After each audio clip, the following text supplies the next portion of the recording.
Okay, so come on in, and we're going to get started in a second here. One of the primary goals of the event today is to have lots of small conversations. So you will have lots of opportunity to continue to do that. I suspect many of you might be like me, the last person at church. Everyone has left, right? I'm still chatting with someone, closing down the place. So. We want you to connect with each other, we want you to meet friends, we want you to meet colleagues. When I moved to Rhode Island, the first thing I learned was that this is a slightly parochial state. Now I'm from Los Angeles, so I will drive an hour and a half to go to the west side, whatever, right? It is what it is. But getting folks to drive to Westerly is like going to another country, right? Which is a shame, because we have some wonderful friends and allies in Westerly. Some of them are here today.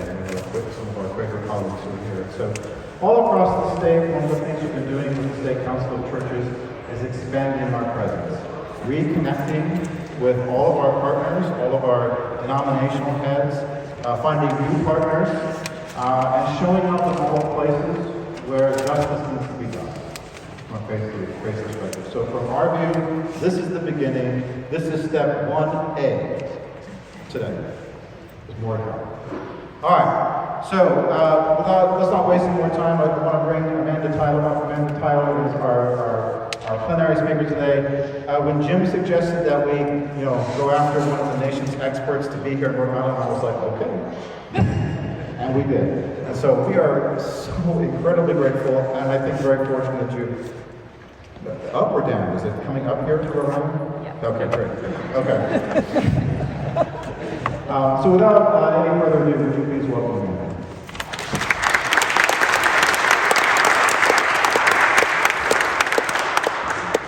Well, thank you so much, Jeremy, and to all of you for being here today. I did come up from Dallas. It is not an easy place to get to in the off season, but I'm so glad that I did. It's wonderful to be with you all here today.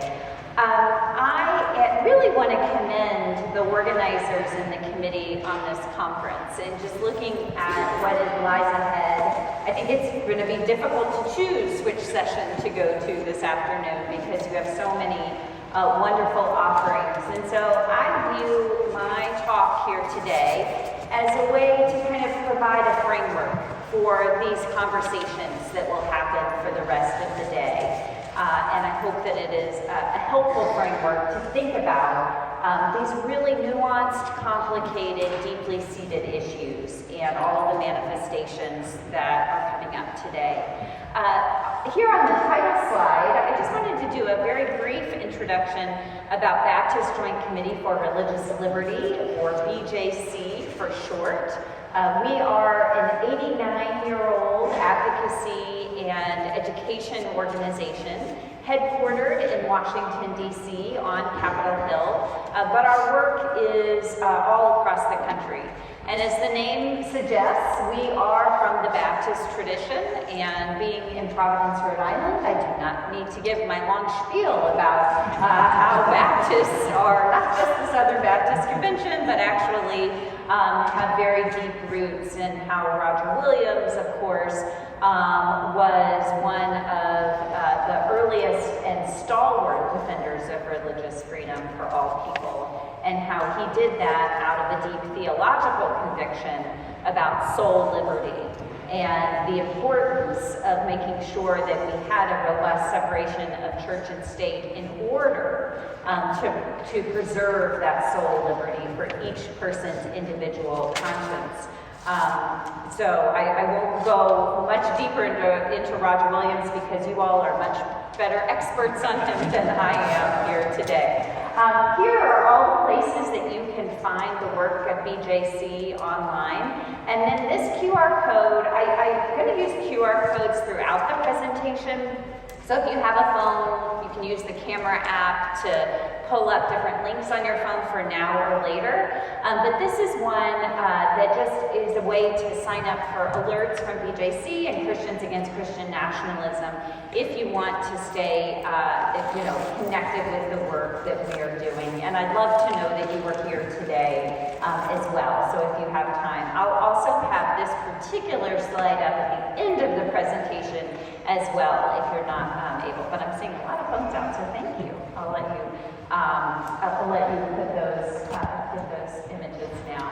Well, BJC, as I mentioned, has been around for 89 years, and our work for most of that time was really centered in the halls of power in Washington, in legislative advocacy with Congress, filing briefs at the U.S. Supreme Court. We filed in almost every church-state case before the court since 1947, and continue to do that we're involved in filing briefs in cases that the court is hearing this very term.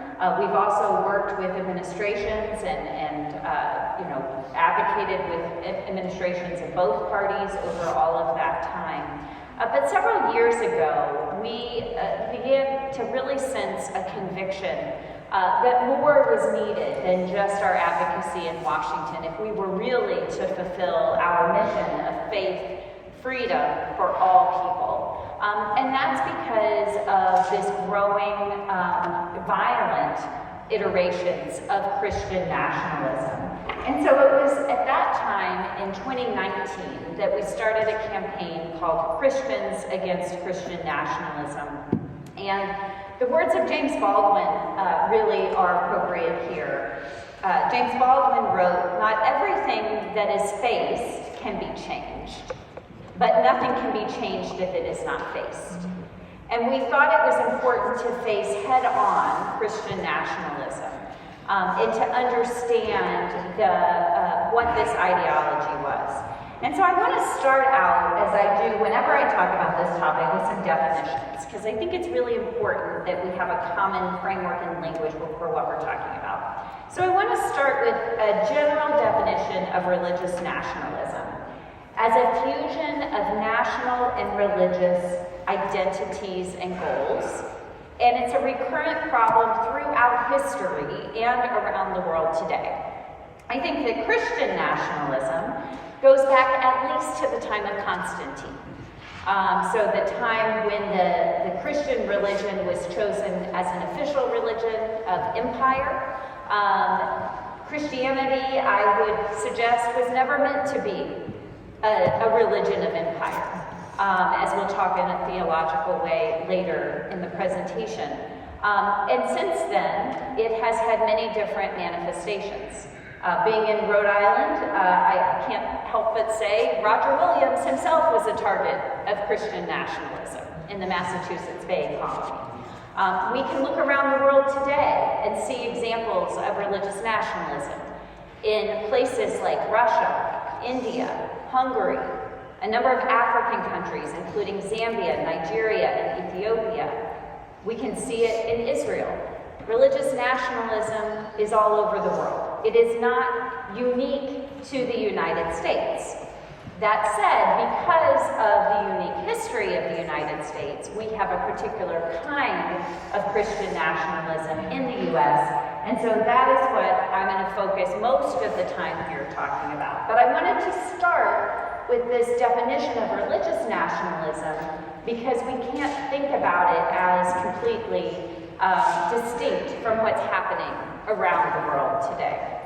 So for a definition of Christian nationalism, and this QR code will take you directly to the Christians Against Christian Nationalism website, where we have a number of different resources if you want to check those out now or later. So Christian nationalism is a political ideology and a cultural framework that seeks to merge American and Christian identities. Put another way, Christian nationalism suggests that to be a real American, that one has to be a Christian. And not just any kind of Christian, but a Christian who holds fundamentalist religious beliefs that are often in line with conservative political priorities. Now, hear me well. Just to hold fundamentalist religious beliefs, or just to have conservative priorities does not mean that one is embracing Christian nationalism. But to believe that to be a true American, that one has to hold those beliefs, that is a definition of Christian nationalism. I also want to talk about white Christian nationalism, because in the United States context, we cannot understand Christian nationalism without grappling with white supremacy and racial subjugation. And so so that's how we define white Christian nationalism. Now, I will use, in my talk today and in other public comments, I use Christian nationalism and white Christian nationalism interchangeably. But I often prefer Christian nationalism because I think there's something about saying white Christian nationalism that suggests that one has to be white to embrace Christian nationalism, or that one has to be Christian to embrace Christian nationalism. And as we'll look at some of the studies, that is not necessarily the case. But by using Christian nationalism, I am not at all trying to avoid the topic of racism and white supremacy. Christian nationalism in the U.S. context creates and perpetuates a sense of cultural belonging that is limited to the very narrow group of people who held power at the beginning of this country. Those people were white, Protestant, Christian men who owned property. Everyone else had less rights to varying degrees from that very narrow circle of people. And white Christian nationalism perpetuates the idea that is, because that's how it was, that's how it still should be. And it pursues policies that limit belonging and full rights to that narrow group of people. And so the Christian and white Christian nationalism is less about a given theology or religious identity and more about an ethno-national identity of whiteness. I also want to talk throughout this presentation about how white Christian nationalism is not a new thing.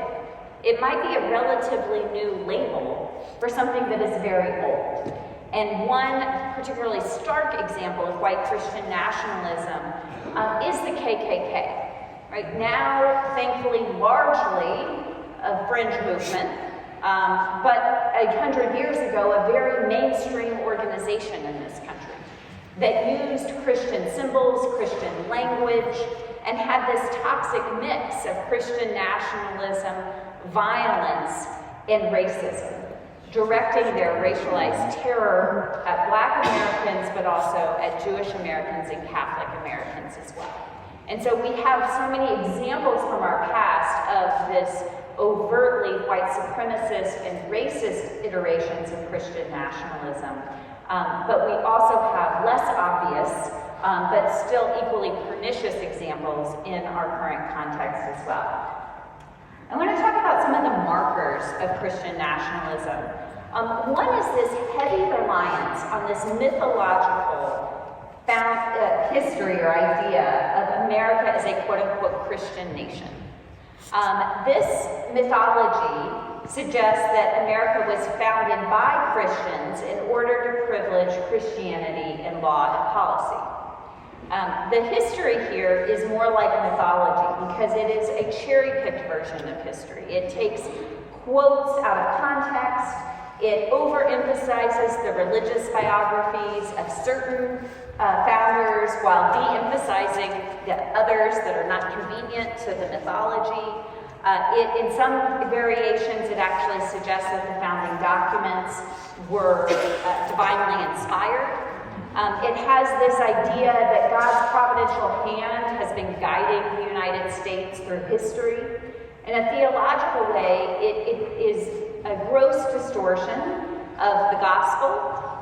John's gospel says, "For God so loved the world." It doesn't say, "For God so loved the United States." But that's the story that Christian nationalism and this America as a Christian nation continues to tell. It's an exaggerated form of American exceptionalism or even civil religion. And we see these examples of civil religion in the form of generic references to God or religion, like national motto, "In God we trust," "One nation under God," "God bless America."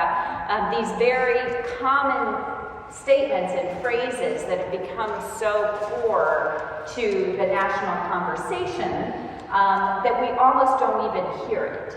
But it reinforces every time we say those things or read those things, this mythology of America as a Christian nation. And this idea undercuts not just this theological idea, but also undercuts the actual constitutional history of the United States. A history where the framers made a very deliberate choice to disestablish religion from government control.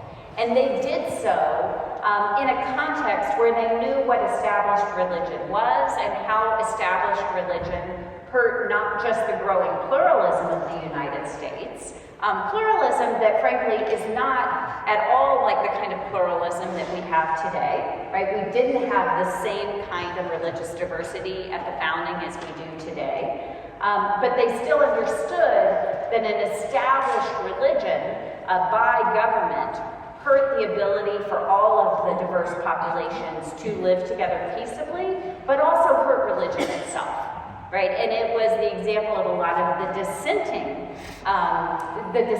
people in the time, people including Quakers, Baptists, Presbyterians, people who weren't in the established religions, that were able to advocate for the inclusion of religious freedom in the founding documents. And so when kind of trying to myth bust or counteract this mythological history of the United States as a Christian nation, one of my favorite places to go is not by trying to match quote for quote, and get into this dueling kind of idea of which document do we point to. I actually just go to the U.S. Constitution. And in the U.S. Constitution, there is no mention of God. There is no mention of Christianity or Jesus. And the only reference to religion in the original document is Article 6, which prohibits religious tests for public office. And so my argument is, if indeed these framers were trying to establish a Christian nation, they did so in about the most ineffective way possible, by prohibiting religious tests from the very beginning. And that's because they weren't trying to set up a Christian nation. In fact, they were trying to set up a nation that was very different from the empires that they had declared independence from. And so they made that official in the First Amendment to the U.S. Constitution, the first 16 words: "Congress shall make no law respecting an establishment of religion or prohibiting the free exercise thereof." And these dual guarantees of no establishment of religion by government and the free exercise for individuals and organizations, those things together created the framework for religious freedom, an ideal of religious freedom that frankly we haven't ever fully achieved, right? But that I think we have a constitutional framework to work from. And so the repeating of the Christian nation mythology ignores this very real history, this very real constitutional text, and continues to be a threat to religious pluralism and religious freedom in a pluralistic democracy. In trying to kind of deepen our understanding of Christian nationalism, I want to talk about what it is not, right? And so I want to talk about Christian nationalism versus Christianity. First, Christian nationalism is a form of idolatry.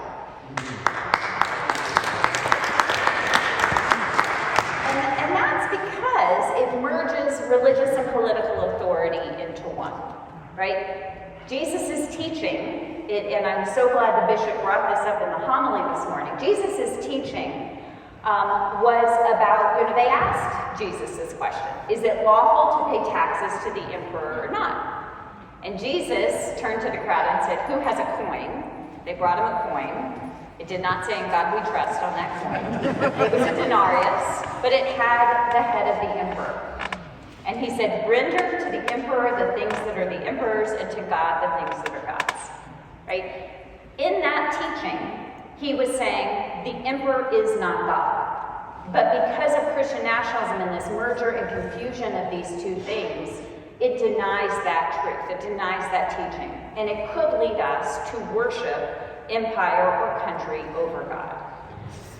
It is also Christian nationalism, and its singular pursuit of power at all costs is a gross distortion of the teachings of Jesus. Jesus was always on the side of the oppressed and the marginalized by power. Jesus said, the first shall be last and the last shall be first. Jesus came to completely turn our idea of earthly power on its head. And so this Jesus bears no resemblance to the white Jesus that is the mascot of Christian nationalism. A white Jesus who is trying to be this proponent for political power. It bears no resemblance to the two. The Christian and Christian nationalism, again, is more about this ethno-national identity of whiteness. And with it, it carries assumptions about nativism, white supremacy, authoritarianism, patriarchy, and militarism. And I know some of the breakout sessions and teachings later this afternoon will go much more deeply into all of those iterations. But because it uses the language and the symbols of Christianity, crosses and Bible verses and images of white Jesus, it looks a lot like the same thing. And to a casual observer, it can be confusing. And this is what I think is so critical for Christian audiences to grapple with, is that we have to acknowledge that American Christianity has been impacted by Christian nationalism for centuries. And so there are ways that our religion has been co-opted, and it has been infected by this virus of Christian nationalism. And so there are places where we have to really inspect how our own religion has gone away from the teachings of Jesus and towards this pursuit of power. And I want to just give, and again, we're more in depth later, but just a very brief history of some of the places over the course of American history where we've seen this sacrifice of love on the false idol of power. You go back to European Christianity and the doctrine of discovery. European Christianity used Christian theology as the foundation of the doctrine of discovery. That's the deadly heresy that it was God's will for European conquerors to steal land and murder the native inhabitants of North and South America. And then once established here, the Church of Empire continued to sacrifice its witness of love on the false altar of power. One example, the Anglican Church, which was the established church of the empire in many of the places in the American colonies, and particularly in the colony of Virginia. In the year 1667, the assembly in the colony of Virginia was composed entirely of white Anglican men. It was a Christian nationalist state where your religious identity was totally wrapped up in your political identity. And that assembly passed a law that said that baptism, the Christian ordinance of baptism, would not free an enslaved Native American person of African descent or mixed race background. They subsumed their theology of baptism to the state's pursuit of power. We're talking about Baptists, and particularly white Baptists in the South, that chose power over love when they created the Southern Baptist Convention in 1845. They claimed that slavery was, quote, an institution of heaven. And then again in 1863, when the Southern Baptist Convention pledged to support the Confederacy in the Civil War. This same false gospel was used to justify Jim Crow segregation and lynching, with church members, often members of the KKK as well. And so when we think about Christian nationalism in our current day, to our democracy, to religious freedom, to an authentic Christian witness, we have to understand just how old of a problem it is. And one of the problems it has created is it has altered our idea of what freedom itself means. And from a theological standpoint, when I think about freedom, I go to Paul's letter to the Galatians, and particularly chapter 5, starting in verse 1, and continuing in verses 13 and 14. It is for freedom that Christ has set us free. For you were called to freedom, brothers and sisters, only do not use your freedom as an opportunity for self-indulgence, but through love, become enslaved to one another. This is the freedom of Christ, a freedom to love. But for centuries, we have replaced it with the lie of white supremacy, or what Ta-Nehisi Coates has written about as a quote-unquote white freedom. And I'm going to read from an essay he wrote several years ago. He called white freedom a freedom without consequence, freedom without criticism, freedom to be proud and ignorant, freedom to profit off of people in one moment and abandon them in the next, a stand your ground freedom, freedom without responsibility, without hard memory, a Monticello without slavery, a Confederate freedom, the freedom of John C. Calhoun, not the freedom of Harriet Tubman, which calls you to risk your own, not the freedom of Nat Turner, which calls you to give even more, but a conqueror's freedom, freedom of the strong built on antipathy and indifference to the weak.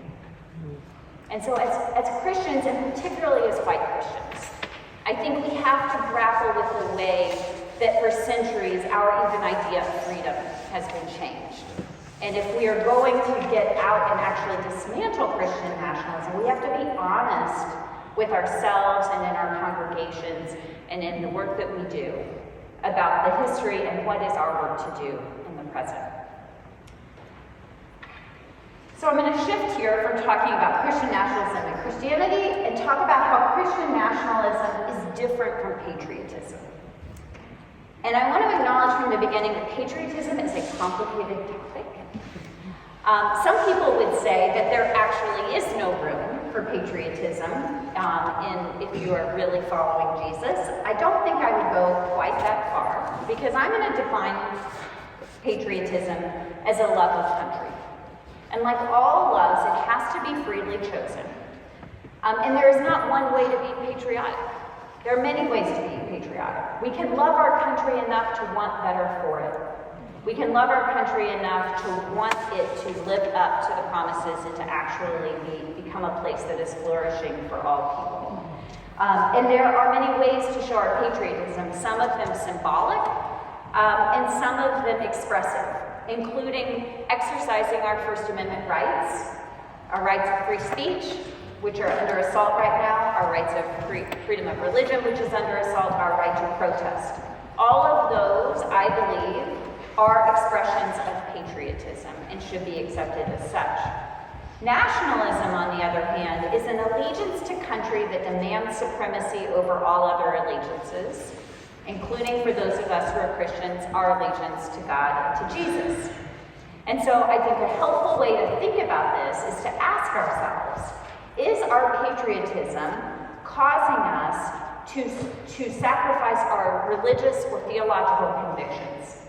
If it is, it has ceased to be a healthy love of country, and it is veered into these unhealthy and dangerous waters of nationalism. And so in working to dismantle Christian nationalism, I think it's important that we both distinguish these things from the definition point of view, but also not cede patriotism and to push back against this idea that patriotism somehow requires blind allegiance to national policies. I want to talk a little bit about how prevalent Christian nationalism is now. I mentioned it's a very old idea, but it's a relatively new term, and it is relatively new in social science to actually try to measure it, right? And so over the last several years, several different surveys have been developed. First by Samuel Perry and Andrew Whitehead, who wrote one of the first books on the topic called Taking America Back for God, Christian Nationalism in the United States, which I would very much recommend. And then more recently, public polling by PRRI, which is the Public Religion Research Institute. Now, when these social scientists survey, they do not ask people, are you a Christian nationalist? Check yes or no. That is not a reliable way to measure for a number of different reasons. Instead, they give statements that are kind of tracking to some of those markers of Christian nationalism that I talked about earlier. And they ask people how much do they agree or disagree with statements like these. And they can strongly agree, disagree, strongly disagree, or say, I have no idea what this is. And so these are the statements that they use. That the U.S. government should declare America a Christian nation. If the U.S. moves away from our Christian foundations, we will not have a country anymore. U.S. laws should be based on Christian values. Being Christian is an important part of being truly American. And then this last one, God has called Christians to exercise dominion over all areas of American society. That last statement is really getting at one of the most extreme variations of Christian nationalism, something sometimes called dominionism, Seven Mountains Mandate, or New Apostolic Reformation. And so I think I just wanted to pause there to say that some of these others, you might kind of be thinking, especially the one about U.S. laws should be based on Christian values. I often get kind of some pushback there about what exactly that means. And, you know, I think there is some gray area there. This last one, there's not a lot of gray area, right? That is a pretty clear indicator of a pretty extreme kind of expression of Christian nationalism. And so then they measure, based on the responses, they measure responses on a spectrum, or of orientations towards Christian nationalism. Now I want to point out first, I made the joke about, are you a Christian nationalist, check yes or no. It's not, Christian nationalism is not an immutable characteristic, right? It is something that every person has an opportunity every day to either embrace or reject. And so I don't think that labeling people as Christian nationalists is appropriate, is helpful, or even accurate when we're really thinking about how this ideology and framework operates in U.S. society. And that's also reflected in the way that the social scientists study it. So at one end of the spectrum, people who strongly disagreed with all of those statements, they are called rejectors of Christian nationalism, and that's about a third of American society. So that's somewhat encouraging, I would say. At the other end, you have adherents to Christian nationalism. Those are people who strongly agree with all those statements. 10%. Encouraging that it's the smallest number, discouraging that it's that high, particularly given that last statement about dominion over all areas of society. But the largest area are the people in the middle. Like 60% of Americans are either skeptics or sympathizers. They haven't fully rejected it or fully embraced it. And I think that really speaks to both how deeply seated this ideology is in American culture, but also the challenge to actively dismantling it. And when I think about Christian nationalism, I think of it both as this ideology and framework, and also a highly organized and well-funded political movement, right? And it's the movement, but they have to both exist for us to be in the problem that we are today. Because the movement is just preying on the ideology of the people who live in this country. And so, when we think about dismantling it, we need both sides, but I actually think that ending Christian nationalism, we can focus on the ideology and cultural framework pieces. Because if people aren't buying into this ideology, the movement won't have the actors to actually respond to it. As long as we have democratic institutions, which are, of course, severely under threat in this moment. So this data here was taken, it's a large survey of 22,000 Americans. You can find much more information at prri.org. It just came out in February. And so I want to share, and I know you're not going to, before I move on, so if you look at the adherents and sympathizers together, that's like 30%. When we think about that question of how many people are really kind of moving towards Christian nationalism, it's 30% of the American public. Again, encouraging that those who are moving away from it are 2-to-1 outnumbering them. discouraging that the people who are embracing Christian nationalism hold a disproportionate amount of power in this country right now. Right? So it's an anti-democratic, small d democratic, anti-democratic force that's forcing that ideology on the whole country. But think about that 30% as a national average, and then I want to kind of break it down by some different, by education, first education, age, and race. I know you're not going to be able to read all this small, so let me just kind of like point out some of the trends, and if you're really interested, you can go to PRRI later and read more of that. Generally, the more education you have, the less likely you are to move towards Christian nationalism. And so, all Americans is 30%, people with a high school or less are 38%, and then at one end, and then with a postgraduate degree, 18%. So you can see kind of how that scale goes down. In general, the younger you are, the less likely you are to embrace Christian nationalism. But one troubling thing that showed up in this data, if you're 18 to 29, you're more likely than if you are 30 to 49. And I'm going to talk in a bit about how public education has been a target for Christian nationalism. And some of that strategy might be showing up in younger people actually embracing it more than the generation that's ahead of them. And then by race, and this I think is something that really requires more in-depth conversation and also shows some of the inadequacy of some of the questions. So I was quite surprised. I knew that it was with all racial groups, right? That there was some, and I mentioned that earlier. But in this survey, that the number of adherents and sympathizers who identified as Black was actually more than those who identified as white. And so in this survey, it was, I'm doing math in public, 34 for Black, and it was 30 for white. And so, but I think there is, and I've done quite a lot of talks with some scholars on Christian nationalism, including Dr. Jamar Tisby. And he talks about how the interpretation of some of the questions that we had earlier is different from a Black experience, right? There is an aspirational of wanting, again, the U.S. to live up to U.S. values and to Christian values that might not be directly impacted, reflected. And PRRI really shows this because they take these numbers about how much people embrace it and then look at how likely that correlates to views on other issues like anti-Black racism, anti-Semitism, patriarchal views, and so you can kind of see that play out. And so I point that out that there's a lot of nuance in some of this data, but also just point out that it's in all racial groups. That to embrace white Christian nationalism, again, you don't have to be white and you don't even have to be Christian. So this is religious affiliation.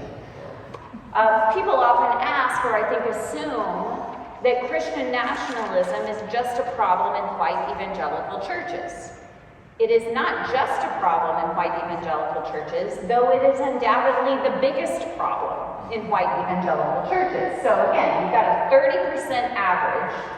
In white evangelical Protestant churches, it's more than double. 65% of the respondents in this survey who identified as white evangelical Protestant were either sympathetic or adherent. That is a remarkable statement.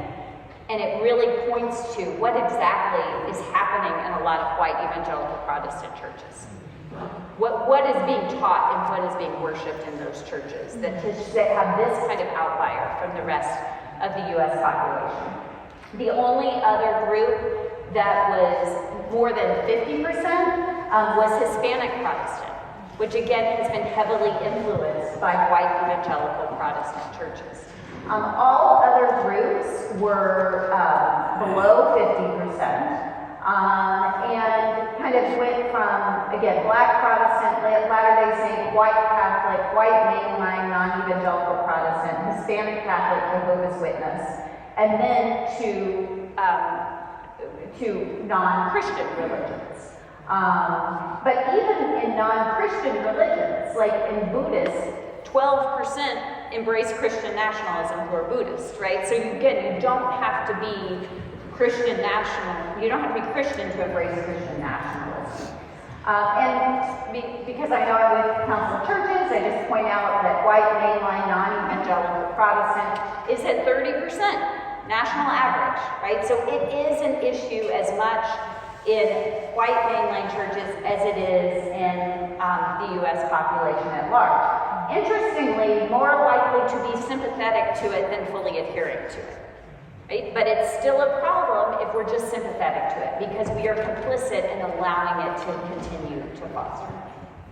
And then finally, I just want to look at, as looking at the actual data, I want to look at a map that shows they break it down state by state. The blue and the darker the blue, the more you have adherents and sympathizers to Christian nationalism. You can see a definite geographic trend in this map, right? South and Midwest going up to the northern Mountain West. Rhode Island, this is an old thing. So this is from 2023. And this is really fascinating because the number in Rhode Island in 2023 was 26. This is actually among white Americans. It's now down to 16. So maybe it's the people who were asked, but maybe it was also, some efforts to try to dismantle Christian nationalism, which is encouraging. But well below the national average here. Doesn't mean it doesn't exist, but well below the national average. I want to talk some about how Christian nationalism is showing up in the culture. Now that we have kind of a good idea of some of its frameworks and its iterations, one of the starkest places it showed up was on January 6, 2021, in our recent history. You could not miss the Christian symbols and the symbols of Christian nationalism that were present during the insurrection at the U.S. Capitol. And soon after the insurrection, BJC worked with our partners at the Freedom from Religion Foundation to put out a report really detailing all of the examples of Christian nationalism, not just on January 6th itself, but in all the lead-up rallies, and how the language of Christian nationalism, that movement, was really used to try to unify a politically disparate group of people and to infuse their political cause with religious fervor. That idea that God had ordained Trump to be president, that any election result that did not end up in him being elected was therefore illegitimate, and that it was God's will for them to actually overtake the Capitol in order to rightfully seat President Trump back in office. And that ideology, of course, is fundamentally anti-democratic, trying to subvert the will of the voters, and that in doing so led to extreme violence on that day. But that violence and that ideology did not end on January 6, 2021. It was continued to be fostered over the next 4 years, and Trump was democratically elected. If he had not been, I truly believe we would have seen a repeat of what happened on January 6, 2021. And that threat, this is what I don't know, is how much did that threat of violence impact how people voted in 2024? I don't know. But that idea that, and again, that continued drumbeat of that God had chosen Trump to be elected, that was repeated in rallies, in online information, in his own public speeches, and of course it really intensified after the assassination attempt. And at the convention itself, when speaker after speaker claimed that God had saved Trump in order to take office, a statement that he himself repeated during his inaugural address this past January. But I want to talk about the difference between Christian nationalism that was present on January 6th and in all these other examples that I've given here, and faith-based advocacy, right? And this is the brain surgery part of the topic, right? It's something that has to be done incredibly carefully, right? The takeaway from all of this is not to divorce ourselves from the public square.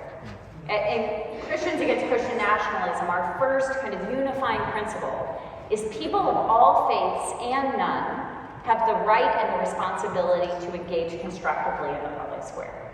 And so it is important that we bring our identities into our public advocacy, including our religious identities, if we have them. But we have to do so in a way that doesn't insist that our theological views be reflected in law and policy. That's the mission of Christian nationalism. That's not how to engage constructively in the public square in a society that protects religious freedom for all people, in a society that has disestablished religion from government control. And we're seeing a lot of examples of Christian nationalism, not just on January 6th, but in public policy, and I want to talk about some of those here. Some of them are rhetorical. So when Mike Johnson was first elected as House Speaker, in his first public speech, he went to the dais and he said, quote, "I believe that Scripture, the Bible, is very clear that God is the one who raises up those in authority. He raised up each of you, all of us." Right? This is an anti-small d democratic statement. It subverts the will of the people who actually elected the people to sit in those chairs and claims that God had ordained them into some kind of religious office. This, I think, is a textbook example, again, of this merger of American and Christian identities into one. But we also see how a given theological view or reading of a religious text, like the Bible, is being reflected in law and policy. Some of these are in state laws that define life as beginning at conception. And in doing so, they often cite Scripture. It is important to note that that is a religious belief, and not a religious belief that is shared by all Christians or people from all religions. And a lot of Jewish Americans are actually challenging some of these laws right now because from their religious perspective, life begins when breath is drawn. And life doesn't begin at conception. And so, but to repeat this over and over again is to take a given religious view and try to reflect it in law and policy. We see the same thing happening with policy pronouncements saying that there are only two immutable genders, and trying to enact discriminatory laws against transgender people on that basis. And in doing so, often citing Scripture as their legal text, as their proof that that is the case. We see it also trying to define secular marriage as only between a man and a woman. Again, often citing Scripture. There's a difference between a government institution of marriage and a religious institution of marriage. Religions are free to define marriage and to conduct ceremonies of whomever they want to, right? But the government definition of religion of marriage should not be reflecting only this one theological view. I also want to talk about how we see Christian nationalism showing up with regard to immigration policy, which of course is such a present concern all across this country, but I know also very much so here in Rhode Island. I want to go back to the PRRI statement or study. They asked people about their adherence to the Great Replacement theory. The Great Replacement theory is the belief that, quote, immigrants are invading our country and replacing our cultural and ethnic background. They found that the 22,000 Americans they asked that, 36% of them agreed with the Great Replacement theory. That is, again, a minority, but still alarmingly too high. But when they broke it down by how much people who adhere or sympathize with Christian nationalism hold that belief, it was more than double. Adherents, 68% of the adherents agreed with the Great Replacement theory, 62% of sympathizers agreed with it, compared with just a third of skeptics and fewer than 1 in 10 rejectors. So if you reject Christian nationalism, you are almost certainly going to also reject the Great Replacement theory. Similarly, only 35% of all Americans agreed with this statement.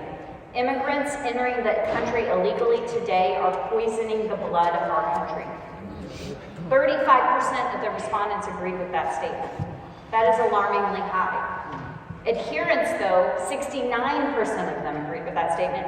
Sympathizers, 58% agreed with that statement. So this ideology is helping drive these other discriminatory ideas that are impacting the lives of our neighbors and our communities. I want to talk also about how Christian nationalism shows up in our churches, in our liturgies, in the way that we might have symbols, American symbols in our worship spaces, in the songs that we sing, in the way that we interpret Scripture through a lens of American patriotism and not through a gospel of love and a religion that is for all people. And so part of that, and I talked more at length earlier, part of, I think, the work of Christians is in our Christian communities to really interrogate how Christian nationalism has seeped into our understanding of what it means to be Christian. Christian nationalism in our schools. I know there's a whole breakout on this afternoon, but here are some of the examples of how we're seeing it show up. The teaching of a Christian nation mythology in place of a more honest and accurate accounting of history. The use of Judeo-Christian values is also a yellow or a red flag that Christian nationalism might be present.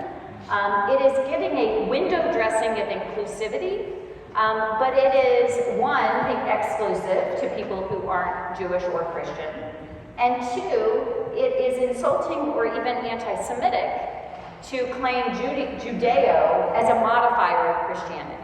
Judaism is an independent religion. It is not just an intro to Christianity. And to suggest otherwise, in the way that Judaism is often, or Hebrew stories are often interpreted in some of this public school curriculum, it is through a Christian lens that is, again, really not respectful of Judaism and at times openly anti-Semitic. We also see it with new laws pushing the posting of In God We Trust and now even the Ten Commandments in public school classrooms. There is a law that passed in Louisiana and one that is pending in the Texas legislature and actually in legislatures across the country now to require the posting in every public school classroom sometimes of the Ten Commandments. I don't have time to go into all of the problems with that right now, but suffice it to say that not only does that send an exclusionary message to kids in those classrooms, it is also quite harmful to religion itself and to religious freedom because the government is choosing one version of religious text as an official government text and appropriating it for its own use. BJC is part of the legal case that is actually, we have filed a friend of the court brief in the case that's challenging the constitutionality of that measure. We also see it in teaching Bible stories in devotional ways in public school curriculum, in book and content bans, and in this new kind of push to hire or accept as volunteers school chaplains in place of mental health counselors in public schools. And in a lot of these bills, there are no requirements for licensure or even ability to work with children for these school chaplains, and no limits on what they can do, including here they could proselytize in public schools. And even in Texas, it doesn't even require parental consent to meet with a school chaplain. So what can we do to push back? And this is kind of, I think, the topic for the rest of the day. That's what we're trying to do at Christians Against Christian Nationalism, working in a very large ecosystem of a lot of different groups who are doing this work. One entry point to the campaign, if you haven't done so already, is you can actually sign a statement at the Christians Against Christian Nationalism website. It is not a statement of faith. As a Baptist, no statements of faith. It is a statement of unifying principles.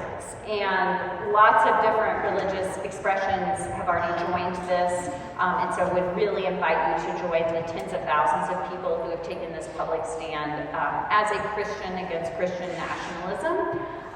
It's not the only way to engage in the campaign, though. So there are lots of other ways to engage on the website. I'm going to just leave this up for just a minute while people are grabbing the QR code. Hopefully you've got it. And then I I did write a book last year called How to End Christian Nationalism that is out now, and it's really meant to be a handbook for people who, because of the enormity of the problem, just would like some direction on where to get started. And how to do so personally in congregations and then growing out to communities and community organizing. And there are discussion questions at the end of each chapter. The chapters are actually identified as steps, and so it's very much meant to be read in community and could be a helpful place for groups of people who are wanting to know where to get started. And then finally, and I think most exciting is what we're doing right now, is we really are trying to help support the formation of local groups who are looking to do more to dismantle Christian nationalism. There's already a ton of advocacy happening. We are not trying to replicate anything that's already happening, but there are ways, if there are groups that are already doing this or wanting to expand, to partner with us so that we can actually put your group on our website and have people come and find you, because we have had so many people. We actually have more than 100 people who have responded, who are wanting to start local groups. These are the places where we already have they're already far enough along that we can post them on our website. But my dream is by the end of the year, we've got dots all over this country of groups that are forming, because I honestly believe that the way to dismantle it is going to be to start local.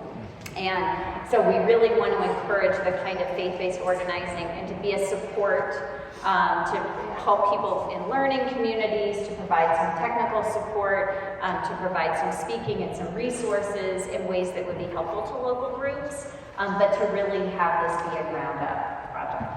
So I'm sorry to go over my time a little bit, but thank you all very much for your time.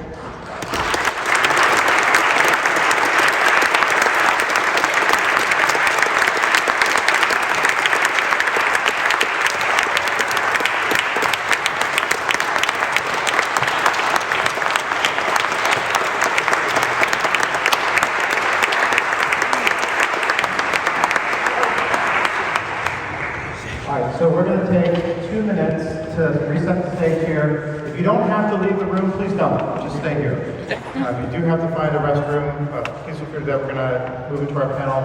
I just want to say we're pretty excited that we're all here. And just so you know, that your Council of Churches, the best of this school is faithfully doing this work too. So we're happy to continue to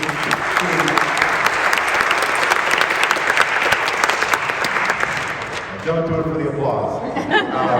But to tell you that, you know, we're here. And we want to work with you to do that. So let's take 2 minutes. Please stay here if you can. We're going to reset the stage. We're going to have our panel club. Otherwise, if you have to make a quick run to the restroom, feel free. Come on back. I used to sign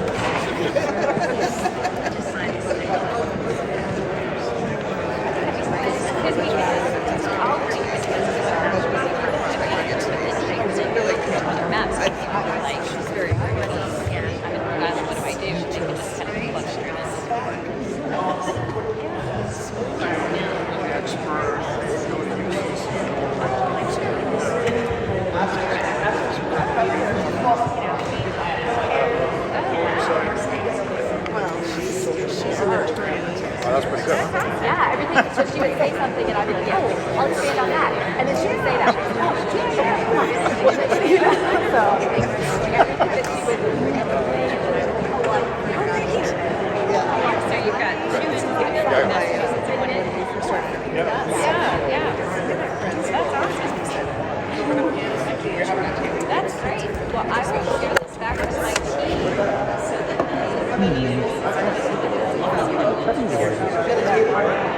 We just get a great students together. I think, yeah, that would be. I think that's excellent. We should probably get like 3 or 4 from each churches. We have a good amount of people. That would be excellent, especially for our city communities. Right. I'm sure there's a lot. Yeah, I like that.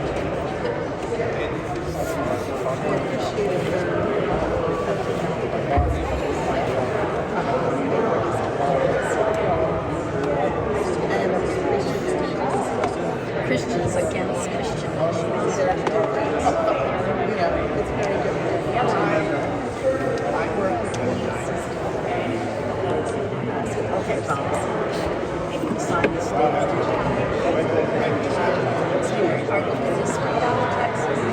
I'm sure.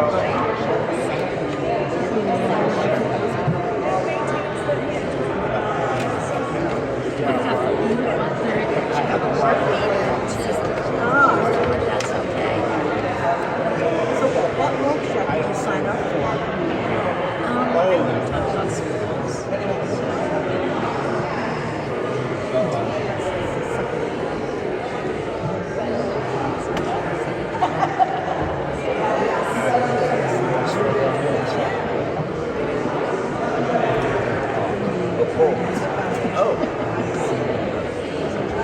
So what are your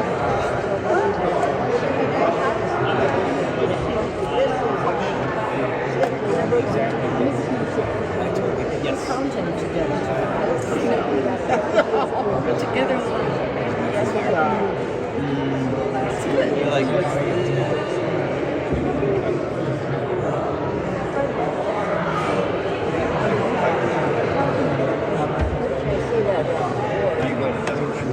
well, yes, I'm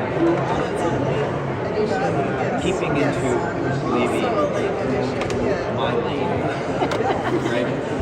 I would say it's Okay, we're gonna go ahead